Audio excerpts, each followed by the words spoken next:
Antes de iniciarmos o tema do nosso artigo, eu, Deusnete e os membros da minha equipe, Alan, Lorena, Cláudio e Guilherme, gostaríamos de agradecer pelo empenho de todos os professores, em especial a professora Lília, por ter conseguido dar esse apoio para a gente finalizar esse terceiro semestre, nesse período de afastamento desses últimos meses.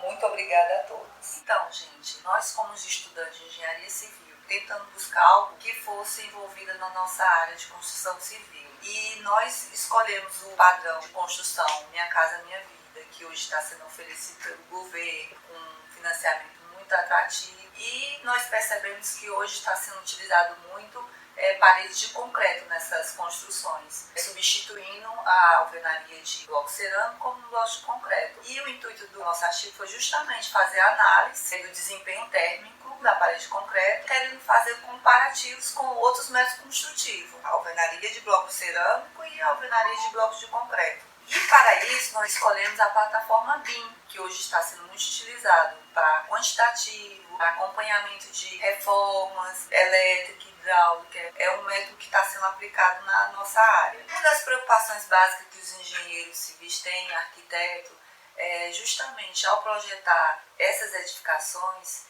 se elas terão no final esse desempenho térmico para dar qualidade e conforto térmico ao consumidor final.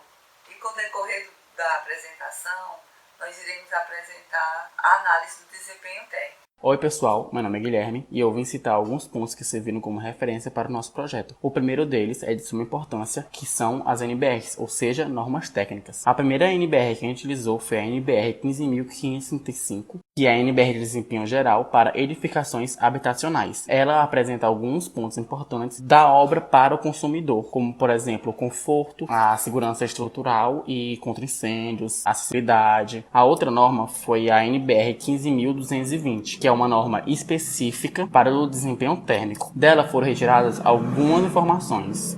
A gente tirou o coeficiente de transmitância térmica, tanto da parede de concreto como do bloco cerâmico. Nessa norma também foi analisada as zonas bioclimáticas, que são zonas que estabelecem tanto recomendações quanto estratégias construtivas para que essas construções elas se adequem ao clima da região. O município de Fortaleza ele está localizado na zona 8, junto com alguns outros municípios, tanto do norte como do nordeste. O próximo tópico a ser pontuado será o do Inmetro, que dele foi retirado informações de duas tabelas. A primeira é o catálogo de propriedades térmicas, que dele foi retirado o coeficiente de transmitância da parede de bloco de concreto. E a segunda tabela é a de consumo do ar-condicionado, que nela tem o consumo mensal dos ar-condicionados com base na capacidade de resfriamento. Um ponto importante para se lembrar é que o cálculo da taxa de calor transmitida para espaço refrigerado é obtido através da relação de duas equações, onde nelas são consideradas as propriedades térmicas dos materiais e todas as camadas perpendiculares ao sentido da transferência de calor. Lembrando também que todos os cálculos feitos no nosso trabalho foi feito com auxílio do Revit,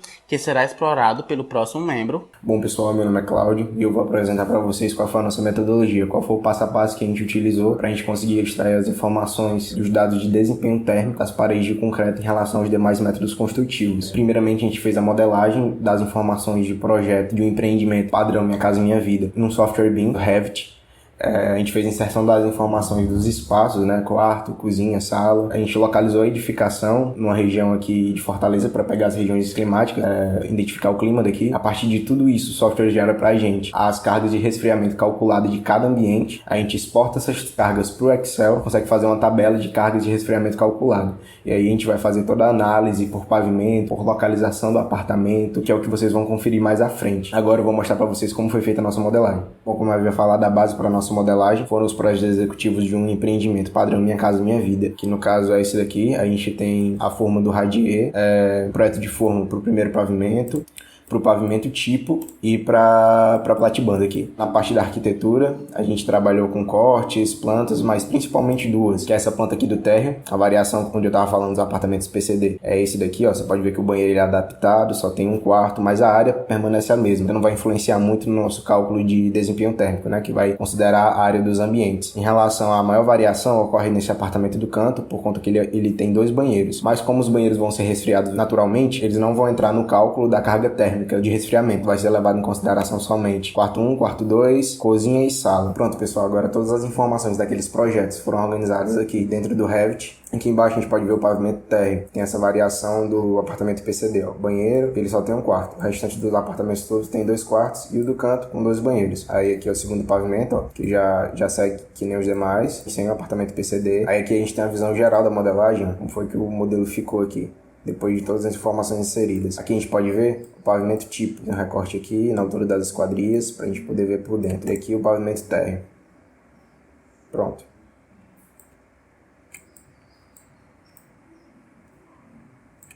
O que é importante lembrar aqui, que a gente fez a inserção das propriedades das paredes. Esse daqui é o modelo de parede de concreto, certo? Então a gente vem aqui, ó, na parede, editar tipo, a gente vai ver aqui as propriedades. O que importou para a gente fazer análise? Coeficiente de transferência de calor. Esse coeficiente foi obtido da norma de desempenho térmico de edificações, NBR 15200. Então a gente tem esse coeficiente de transferência de calor para a parede de concreto, é o que consta lá na norma. Esse daqui é o modelo de parede de concreto, e aí a gente fez mais 2 modelos, que no caso é o de parede de bloco de concreto. Como a gente não achou lá na norma, a gente pegou da portaria do INMED. A gente tem um catálogo de propriedade térmica dos materiais. Você pode ver que ele é, na verdade, bem inferior ao coeficiente de transferência de calor da parede de concreto. E aqui a gente tem do bloco cerâmico. Você pode ver que ele é um pouco inferior ao de parede de blocos de concreto, mas a diferença também não é tão discrepante, 2,49. Depois de fazer essa inserção das informações das paredes, a gente vai fazer a inserção das informações do espaço. Vou pegar um espaço de exemplo aqui. A gente define os espaços, sala, cozinha. Aí o que a gente vai definir dele aqui, basicamente? O tipo de condição, a gente considera ele resfriado, e o tipo de espaço. Aqui a gente tem parâmetros para análise de energia de acordo com o tipo de espaço. Então eu coloquei aqui, ó, área de refeição e sala de jantar. E aí ele traz área por pessoa, ganho de calor sensível, tabela de ocupação, algumas informações que ele vai considerar no cálculo. Após a gente definir os espaços, que a gente fez isso para todos os espaços, ó,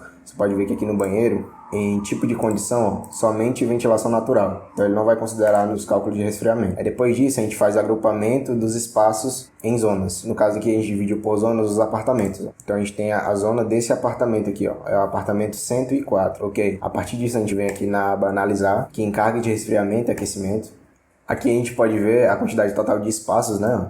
Nesse esquema de carga de resfriamento e aquecimento, no nosso caso aqui só resfriamento. São 60 apartamentos por torre, tipo de construção, multifamiliar, localização. Pronto, aqui é um ponto muito importante. A gente vai definir a localização do projeto. A gente está usando a estação meteorológica de Fortaleza, no caso essa estação aqui, ó, que é onde ele vai pegar todos os parâmetros para calcular as cargas de resfriamento e aquecimento. Vai ver toda a questão de insolação, da edificação, enfim. Uma coisa importante é nesse tipo de esquemáticos, vou abrir aqui para vocês verem. Aqui a gente pode ver que a gente pode usar o próprio modelo analítico ou os modelos padrões aqui. A gente preferiu usar tudo na modelagem. O que foi que a gente colocou de modelo analítico somente? As portas e as janelas. Como não era o foco desse estudo, a gente achou melhor deixar uma especificação aqui padrão. Então, toda vez que tiver uma porta ou janela, ele vai adotar essa propriedade térmica para ele. Mas no caso de paredes e pisos, lajes, a gente não substitui, a gente adota realmente o modelo analítico, que foi aquelas informações que a gente inseriu, né, de cada método construtivo. É justamente aqui que vai dar a diferença de carga de resfriamento.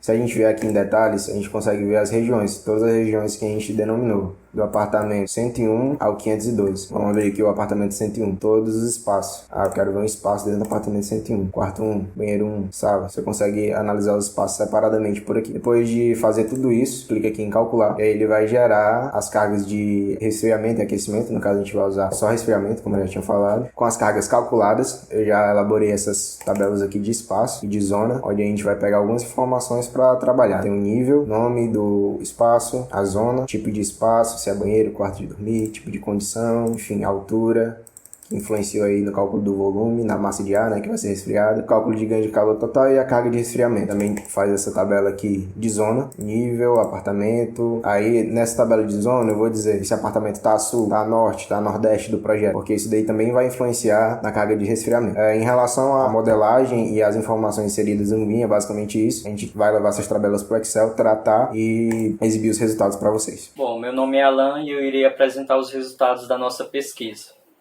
Com os dados gerados na simulação realizada no Revit, foi feita uma análise estatística para que pudéssemos comparar o desempenho térmico dos 3 métodos construtivos. Este primeiro gráfico ele nos mostra as cargas médias de resfriamento por localização. Como podemos ver, em todas as localizações, as cargas médias referentes à parede de concreto têm o seu valor muito maior do que a referente aos outros dois métodos. Essas linhas em cima das barras, elas representam o desvio padrão de cada amostra. Olhando assim, parece um valor bastante exagerado, mas isso reflete a heterogeneidade dos dados. Para exemplificar o que eu estou querendo dizer, alguns ambientes tinham uma necessidade de uma carga de resfriamento de aproximadamente 800 watts, enquanto outros ambientes, por terem um espaço maior, um volume maior, necessitavam de uma carga de resfriamento de 3.000 watts. Este outro gráfico ele apresenta as cargas médias de resfriamento por pavimento. Os valores expressos eles reafirmam a menor eficiência térmica de paredes de concreto. Outra coisa que podemos notar é que o primeiro pavimento apresentou os menores valores,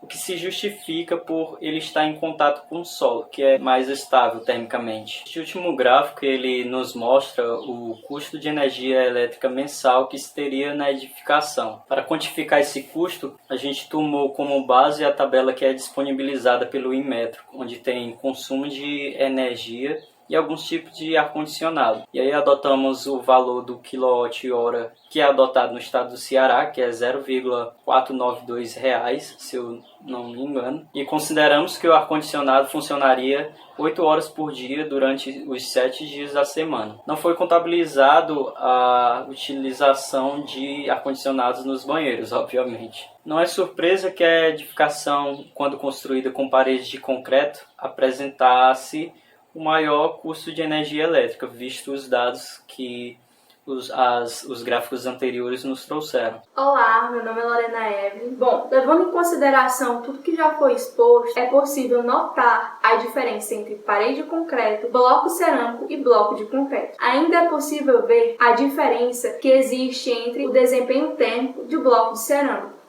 aos demais métodos construtivos. Uma das sugestões que propomos consiste na modelagem da parede de concreto adicionada às soluções para melhorar o desempenho térmico tratado anteriormente, para verificar a influência dessas soluções no desempenho térmico no sistema. Assim, podendo ser aplicado no método construtivo parede de concreto, placas de gesso ou isopor. Isso fará com que a transmitância térmica diminua consideravelmente. E no decorrer da apresentação, foi notório observar a diferença que há entre a parede de bloco de concreto e bloco cerâmico, ainda que a diferença entre os dois tenha sido mínima. E com continuidade à pesquisa, propomos ver a questão do custo. Se há mais gastos com resfriamento no método construtivo parede de concreto e é compensado pelo menor custo na construção frente aos outros métodos construtivos. É relevante apontar que o modelo que utilizamos, padrão Minha Casa Minha Vida, são concretados cerca de 6 apartamentos por dia, cada um contendo a metragem de 42 metros quadrados. Essas são as referências bibliográficas que utilizamos no decorrer da nossa apresentação e no nosso artigo. Procuramos modelos que falassem de modelagem em BIM